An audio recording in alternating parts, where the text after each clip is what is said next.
science story, huh? These NYU scientists, I felt right. But I was so And I just thought, well, I had figured it out. It was that golden moment. Because science was on my side.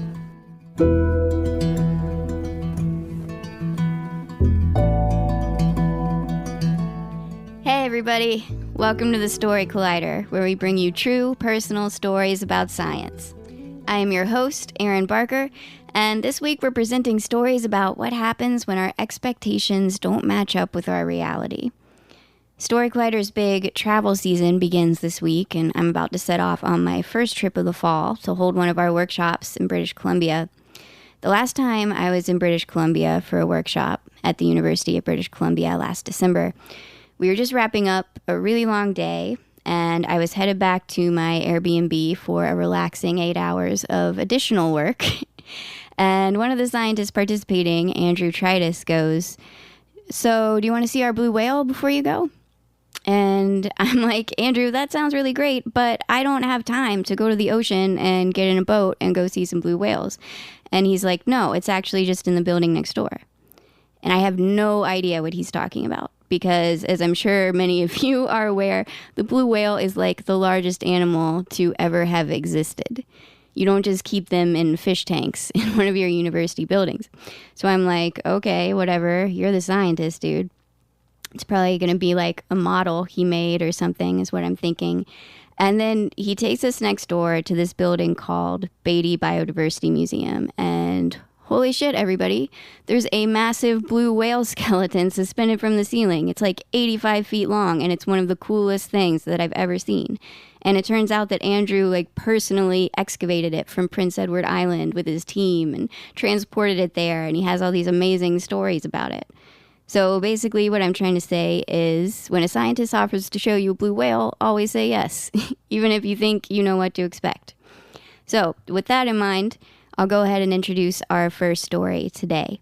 Our first story is from Susana Martinez-Conde and Stephen Macknik. They are married neuroscientists who work together, which I think sounds like a great concept for a primetime drama. You heard it here first. Their story was recorded in January 2018 at Caveat in New York City. The theme that night was communication.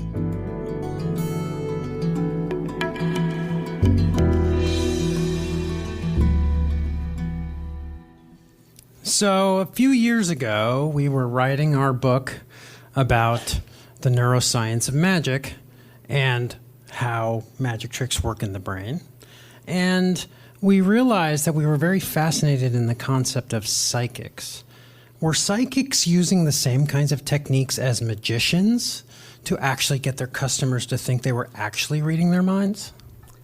Something that you need to understand about us is that as neuroscientists studying magic and illusions, we are hardcore skeptics. We didn't understand how it's possible for psychics to fool their customers into believing that they're witnessing actual supernatural feats. So we had to go there and see with our own eyes how it's done. So we registered at a psychic fair in Sedona, Arizona. Sedona, to paranormal believers, is one of the 14 power points of the Earth, and it can ground the vibrational frequencies from extraterrestrial sources. So it was the perfect location for our little experiment. We didn't know what might be in store for us, so we had to do some advanced preparations. Through my reading, I learned that at the psychic fair, there may be something on offer called psychometry, which is not quite as scientific as it sounds. Basically, you bring an item with you that you feel specially connected to, and psychics will provide a reading of that object's history and significance. After some consideration, I settled on a little metal toy soldier that I found inside of a chocolate Kinder egg as a child in the 1980s. And I dug through our closets and pulled out some tie-dye T-shirts that were super groovy and far out, man, so we could blend in. And with that, we were good to go. All right, so we drive up to Sedona. We lived in Phoenix at the time. we show up at Sedona to a resort hotel ballroom, which wasn't exactly the drumming circle in the desert we had imagined, but inside was basically set up like every other conference we'd ever been to. There were vendors around the room. There were lines of chairs.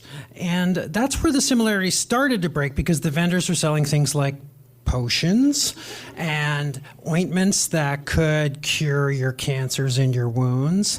And so you could get a psychic massage that would remove the negative frequencies from your body.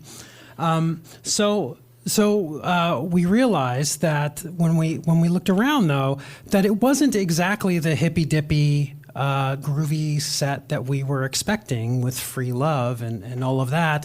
It was actually a bunch of older folks that could have fit in at a mall anywhere in the U.S. We were literally the only two people in tie-dye inside. Okay, so I'd imagined incense-filled tents and marijuana clouds and, all sorts of things like that. And what we ended up with was something all completely different, because my attempts at camouflage completely failed. We decided to split ways so we wouldn't stand out so much. I went immediately to a table, a vendor who was selling psychic pictures. And I decided to go and get some psychic advice on whether I should go back to school or remain a stay-at-home mom, which I've actually never been. But I created this character, a different person from who I am in reality, because I was partly curious to see whether the psychics might see through the facade. The first couple of psychics that I went to advised that I went back to school, but I figured that they were following very closely my body language and facial expressions. So when I nodded and smiled, they stayed the course. But if I frowned or acted confused, they would reverse themselves. They were basically telling me what they thought I wanted to hear. I went to a table run by this guy named Elvis. And he had a box with a Polaroid camera in it. And inside the box was also a light source and a spinning color wheel. And he closed the box up and he took my picture with it, and I got this Polaroid and I was watching it develop, and it developed into my face, and I was surrounded by this beautiful rainbow-colored aura with splotches of color all around. And Elvis explained to me that those splotches of color were my guardian angels and the energy I was giving off. And then he asked me for $33. When the third psychic told me that she saw success in my future, I tried my best puzzle expression. So she quickly told me that she didn't mean professional success as such, but successful, meaningful personal relationships. She advised that I stay home with the kids. So I had proven my point, but it didn't feel quite as satisfying as I had envisioned. Throughout this whole experience, I had started to have the irrational, bizarre feeling that I was being a bit unfair to the psychics. I headed to another table filled with all sorts of sundry items, flashlights and laser pointers, pendants, and these, I was told, had been quantum accelerated with crystals. So he also had these bracelets, and I was explained that inside there was a material that would actually polarize and align all the protons in my body, which, of course, if it was true, would turn me into a magnet. I was feeling a bit out of sorts after my psychic reading, so I decided to go check on Steve. And I was so relieved when Susana showed up, because I was getting, kind of filled up to the brim with the pseudoscience. So I explained to Susana that the gentleman at the quantum acceleration table had just explained to me that he had taken this quantum accelerated laser pointer and used it to remove the cysts from his wife's breasts. I literally could not think of any suitable reply to such a statement. All I managed to do was turn around 180 degrees and convulse in silent laughter. She literally ran away. It was time to get my first psychometry reading on my little soldier. But I was a bit concerned that no psychic would take the exercise seriously if I told them that I found the soldier inside of a chocolate egg. So instead I said that I had found this object lodged between two planks of wood at my old rental apartment in Boston, and that I felt a special connection to it.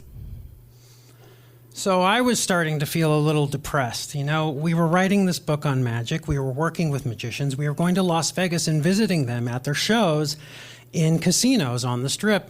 And one of the things we learned about these casinos is that the gamblers there, you know, they're not all the happy-go-lucky gambling crowd you might expect, that many of them actually were kind of worried and desperate to win. That you realize you were standing next to somebody who might be having the very worst day of their life at any given time. And so we realized at the psychic fair that it was a similar feeling, that these people were feeling frantic and desperate themselves. And so this kind of led us to wonder, right? What was it that they were feeling, and why is it they were feeling this way? I handed the toy soldier for the first psychometric reading and waited to hear the verdict. The psychic told me that the reason I felt this strong connection to the soldier was because this soldier represented me in a prior life. It's you, back when you were Caesar, she told me. Which frankly made me feel pretty good, although I didn't believe a word of it. But throughout this experience, I found myself bizarrely of two minds, being intensely skeptical, as it's my nature, but also wanting to know more. Then the psychic said, hold on, not Caesar himself, but one of his most trusted generals, which I still thought sounded pretty impressive. Until she said, wait a minute, who was Caesar again? Was he some sort of king? Now, for the record, the soldier is a 1760s British infantryman with a musket on his shoulder. The next psychic that I went to told me that this toy soldier was not an actual toy, but a chess piece from the 1940s that used to belong to this old gentleman named Aiken. And that the reason that I felt connected to it was because the soldier was from the same precise German town where I had lived my prior life as a scullery maid. In her current life, it may be true that I haven't quite been able to let go of that whole scullery maid thing. I don't even know what a scullery maid is. But the psychic did say that my life as a scullery maid had been mostly joyful. I had good friends and a husband who loved me. But I had this one sorrow, and is that even though I had very much wanted to have children, I never got to have any. That's so sad, I told the psychic. And I must have left my face unguarded for a second or two, because she asked me, is this something that you're struggling with in this life? And I said, no, I have 2 little boys. But I didn't mention the 2 pregnancy losses between my first and my second child. And I realized right then and there what a comfort it would have been a few years prior to believe in the concept of this one life out of the many lives that came before and just as many lives that will come right after. So the attendees of this conference were clinging to the wispiest of false evidence. They were the ultimate consumers of false hope. That they were hoping that someone with authority would tell them that their cancer would go away, that their family and friends in the military would come home safe, that they would be reincarnated next time with a better life. Maybe they'd go from being a scullery maid to one of Caesar's generals. And the psychics there, we realized, were in fact using the magic tricks that we thought they were using, but they were really taking advantage of these people to tell them what they wanted to hear. They were, how should I put this? They were using their cognitive failures to their advantage.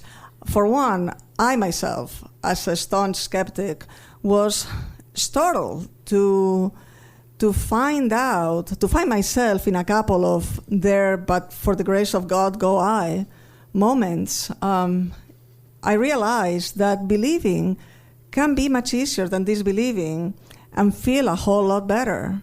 And that's both the beauty and the danger of the stories that we tell ourselves. Exactly. And it, of course, was all an illusion. And as we drove home, we were in a thoughtful mood. I mean, we were thinking about how the psychics were, in fact, using the magic tricks that we had imagined when we drove up there in the first place. And we remained just as skeptical of psychic phenomena as when we arrived. But we also felt a lot more sympathy for our fellow attendees at the conference, that, in fact, we realized that they brought an important component to the psychic phenomenon, which is that they bring to the table part of the illusion, which is the need to believe. Thank you. Thank you.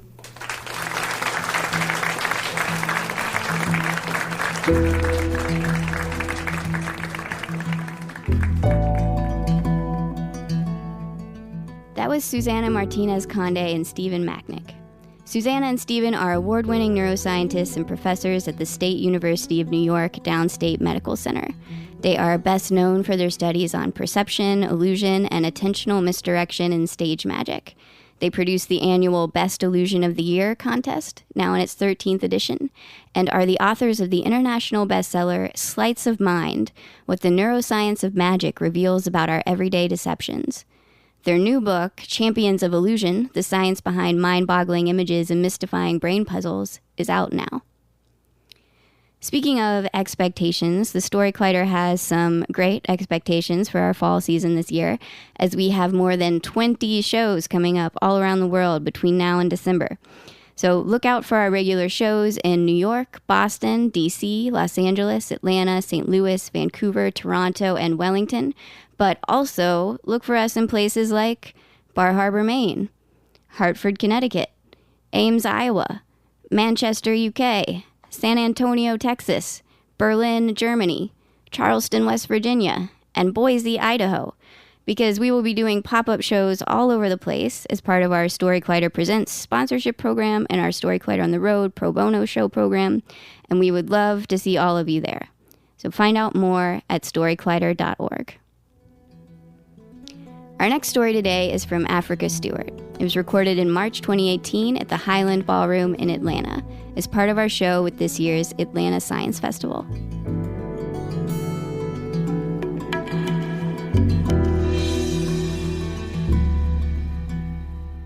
So I have a story. It's full of love and loss and magic and blood and guts and all of those things, but I can't tell it at you.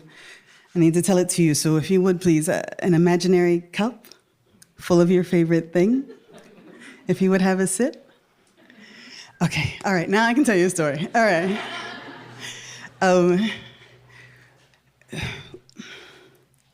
The beginning. We heard the commotion. We heard it before they called. It's a radio system, so it's maternity to OT, please send doctor to maternity. Repeat, please send a doctor to maternity. Son, I knew it wasn't going to be good. So I go out of the OR, and I see her blood on the ground, and I know it's not good. But I was taught to run at it, so I run. I follow it. I hadn't been there long, but I got the feeling it's time to run. Mind you, I'm an obstetrician, so blood on the ground, wailing in the distance, it's part of the job. But this wasn't a day at the office. This was my first mission with Doctors Without Borders. I left my private practice when my baby girl and my baby girl was born, my oldest was adopted, and the world was on fire. I had a teenager all of a sudden, and a newborn, and a beautiful baby boy stuck in the middle. And I went. They called, and I went. House full of kids, a couple gallons of breast milk left in the freezer. I went to Sudan. This was the spring of 2011, so it's right before South was scheduled to secede from the North. So South Sudan wasn't a country yet. I went because they didn't know what was going to happen. Nobody did. A new international border changes everything. We thought there would be trauma and killings, but it turned out to be mommies and their kids. Because now they had to figure out what side of the line they were going to live on, and the hospital is on the other side. So this is a little village in east of Darfur. They called on Friday. I texted my husband, babe, MSF called, can I go to Sudan? ?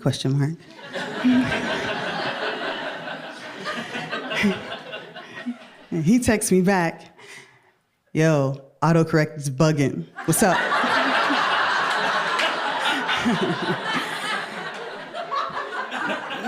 No, I want to go to Sudan. Anywho, that was Friday. I left on Thursday. The village, if you're familiar with the area, Awil is halfway between Wau and Nyla. If you're not familiar, it's the middle of ever-loving nowhere. It's the middle of nowhere. There's not another surgeon for 1,000 miles, like in a circle. There's nobody. So I went because there was nobody. And it's first mission, so everything's new and scary and exciting and wonderful. But now I have a job to do, because women walk for days to get to the hospital. So a delay in timing is crucial. It changes everything. So I am out of breath, heart racing when I get to maternity. And there's a patient on their cot. There's a bunch of people around her. I don't know who's who, but there's a lot happening. There's anxiety and urgency. But I don't speak the language. I don't know 3 people in the whole country, and I just met them. I've only been here a week. But I see one of the translators that I'd worked with before, and trying to figure out what's going on. She's bloodied. She's got a bloody thing, and her face is sore. She's all... But this language has clicks in it. So, I mean, I can make my way. I can say push, don't push, mommy, sorry, congratulations, in a lot of languages and a lot of dialects. It's part of the job. But this language has clicks in it. So the translator, the bullet strucker. And I was like, ooh, I don't know what that is. I know a lot of things, that ain't one of them. The bullet strucker. So I look at the patient, because that's my natural reaction. Like, I'm used to being able to talk to my patient. Okay. He says, I'm going to work with him, right? We're going to work with you. He says, you know this one. And he does a milking motion with his hands. I say, yes. He says, no, not this one. I speak now of the man cow. And he does the devil horns over his head. He has struck her.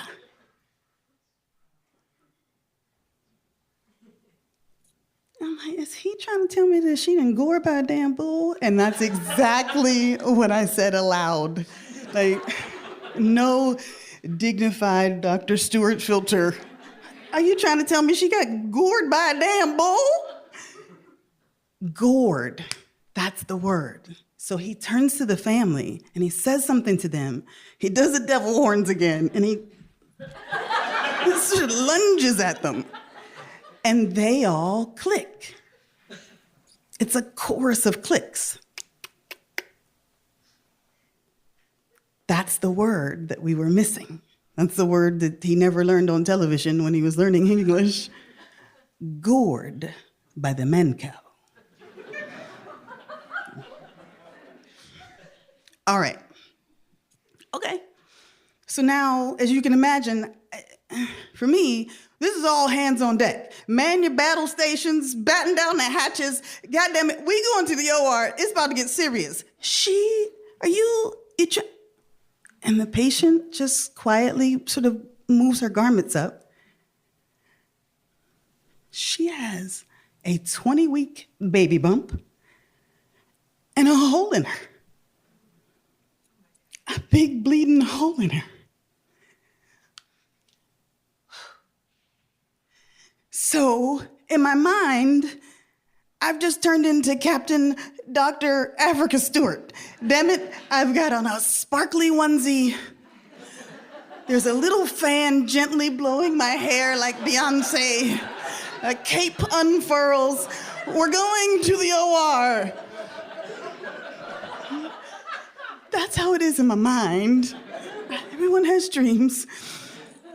So me and my Beyonce fan, we're going to the OR. The OR for me is home. It's where I grew up.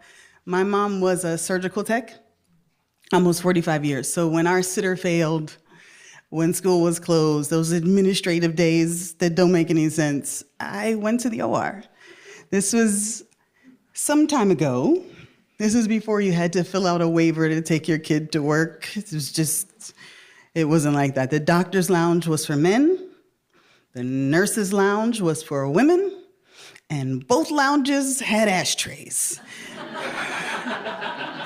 And nobody thought it was weird for a little girl to be sitting in a cloud of secondhand smoke for hours. Nobody... School's out. It's okay. So this is where I feel most comfortable. This is where I feel like me. We're going to the OR. Except nobody's moving. Nobody's running around. There's nothing nothing's happening. And I'm like, the translator's not good at what he's supposed to be doing. Because I'm expecting when you're stepping on an anthill, like we should be running around. But they're not because they know something that I don't know. And I'm asking the translator, I'm making sure that he understands what I'm trying to say because nobody's doing nothing. But they can't because they know that here, families are in multi-generational homes. The decision maker is the oldest person in your family. And that's just the way it is. Culture's weird that way. It's hard to tell it when you're in, but it's obvious when you're out. Because I was raised on women's rights, come get it. Patient says what's her body, and we can get down if you want to. But that's not how it works here. She understands that she's got a hole in her, and I can fix it whenever she's ready. And I can't vouch for either of you while we wait. And I hate telling people that, because I feel like that's the biggest card I got. And if she don't bite, I have to do the things that OBs have to do sometimes. But she understands completely. I'm the one who doesn't understand. She would rather lose her baby and her own life than disrespect the thing that she built her whole self on, that love and the support that you can't get in the middle of a civil war. This is how it is here. That's why nobody understands that I'm wearing a sparkly damn onesie and I'm trying to get to the OR. So we wait. And I'll admit, I asked every translator in that building just to make sure that she understands what I understand. And she was as pleasant as pie each and every time. She said, no, we wait. And we do. And then comes the one that we're waiting for, the one that can make the decision and do the thing. Mind you, this part of the world has a group of people that are very, very tall, very, very dark-skinned. So when I tell you that I've been Black all my life and I have never, ever seen that shade of Black.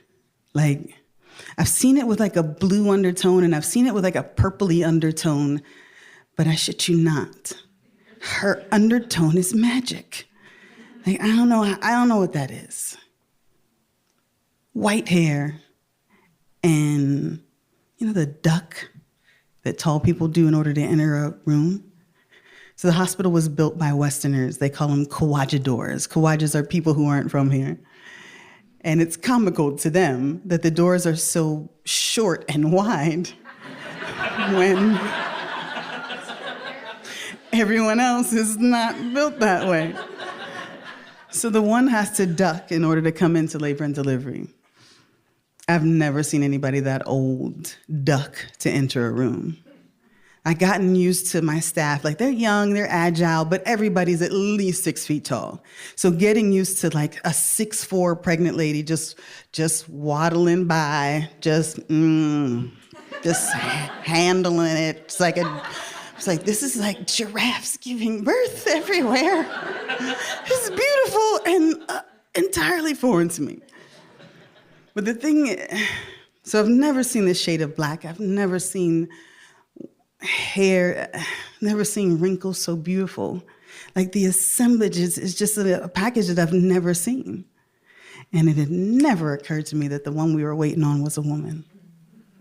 Damn it, I'm ashamed to tell you, but it never crossed my mind until she ducked into labor and delivery. Regal would be an hyperbole that you wouldn't believe. But it was regal-ish, but fragile and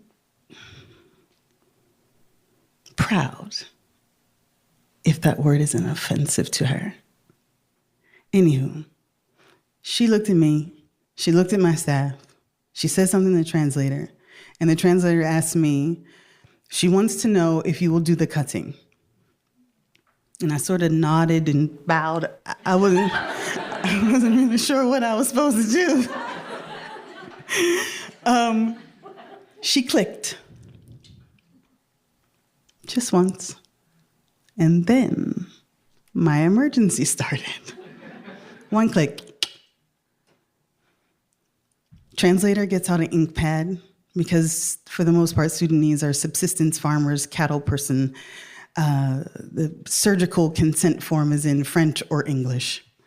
So what we do is we fingerprint her.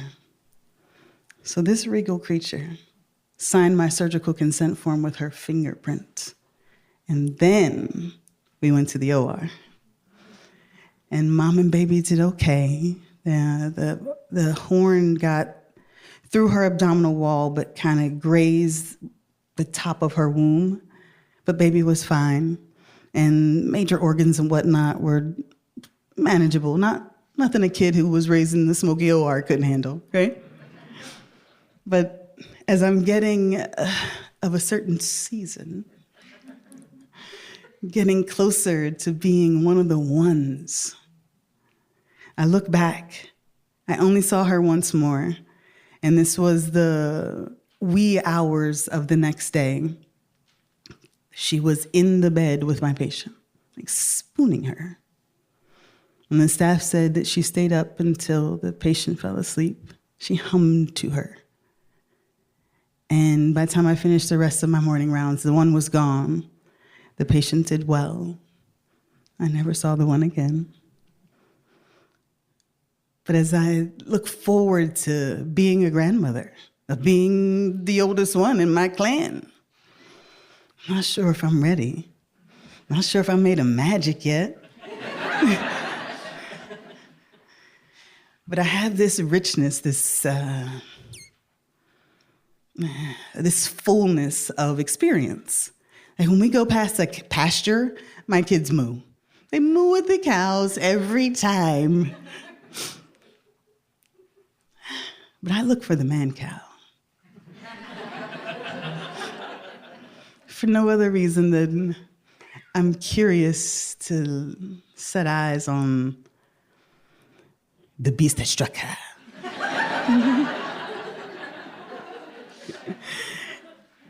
And it makes me, I don't know, the contrast and the reflection that comes with it.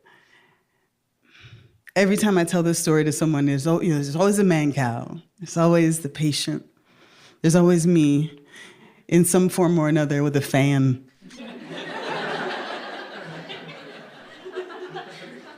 Wait a second, won't be uncomfortable.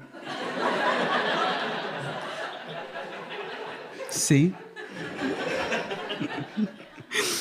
When I think about myself as a grandmother, I think of my grandmothers who are long past. And I look back and I remember neither one of them ever wore makeup. And I'm pretty sure it's because it's impossible. You cannot find a lightweight foundation if your undertone is magic. You know what I mean?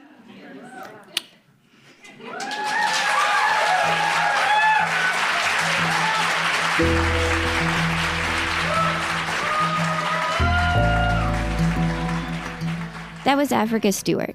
Africa attended Drexel University Medical School in Philadelphia, and in 1999 she completed a Master's of Business Administration with a concentration in strategic planning from the University of Pittsburgh's Katz School of Business. She then returned to Philadelphia to finish her medical training at Drexel. In 2000, she received a doctorate in medicine and began obstetrics and gynecology residency at Hahnemann University Hospital. Her career with MSF, or Doctors Without Borders, began in Sudan on June 2011. Africa has completed 4 surgical field missions and served as a guide for the Forced From Home exhibit in 2016. She continues to support women's healthcare locally and abroad with an emphasis on education and prevention. The Story Collider is grateful for the support of the Tiffany & Co. Foundation and of Science Sandbox, a Simons Foundation initiative dedicated to engaging everyone with the process of science. The Story Collider is directed by Liz Neely and me, Erin Barker, with help from our amazing team. The stories featured in today's podcast were from shows produced by Erin Barker, that's me, as well as Paula Croxton, Kelly Vinyl, and Emma Yarborough, with assistance from Mesa Salida. The podcast is produced by Zoe Saunders. The theme music is by Ghost. Special thanks to Caveat and the Highland Ballroom for hosting these shows, and to our team of 22 awesome producers for making all of our shows this fall happen. Thanks for listening.